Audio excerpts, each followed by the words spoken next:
It's New Year's Eve, Johannesburg. Rwanda's former intelligence chief turned opposition activist is on his way to an expensive hotel. Patrick Karegeya parked his car in the Michelangelo Towers and went up to suite 905. He would never leave the room alive. His phones and everything started going off from 8, 9 o'clock. And that's when they murdered him. When did you become suspicious? Mr. Karegeya's nephew discovered the body almost 24 hours later. In the room, he said there were signs of a struggle. Found the towel, and the towel was full of blood, and the rope. He had marks all over here. So literally they used the rope to hang him tight. Patrick Karegeya was once one of the most powerful figures in Rwanda, Paul Kagame's chief of external intelligence. He fled to South Africa in 2008 after falling out with the regime. What I know is, yes, given his position, the way he was and the way he did his job for all those years when he was part of the Kagame regime, he may have known things, or he may be in a position to know things. Almost certainly, Colonel Karegeya would have known some dark secrets, but his murder may have had more to do with whom rather than what he knew.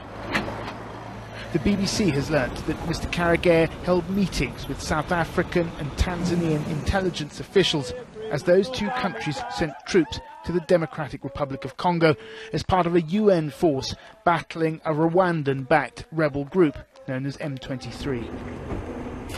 Shortly after the murder, Rwanda's president did little to distance himself from the killing, while officially denying any involvement.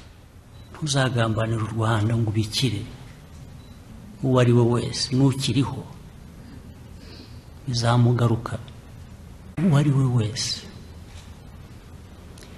matter of time.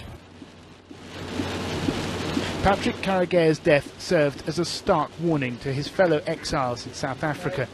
For one in particular, former head of the Rwandan military, General Kayumba Nyamwasa. Well, the general is understandably perhaps very cautious about his security, about who he meets, about giving out contact numbers, but we have managed to get hold of an intermediary and we've arranged to meet them at a hotel just outside Johannesburg. We'll follow you. We're just in that grey Toyota. 6 men, 3 of them Rwandan, are currently on trial in Johannesburg, accused of the attempted murder of Kayumba Nyamwasa in 2010. Since then, he's survived 2 more assassination attempts. The most recent was earlier this month. I ran away from somebody I thought was going to harm my life, and that's the president of Rwanda.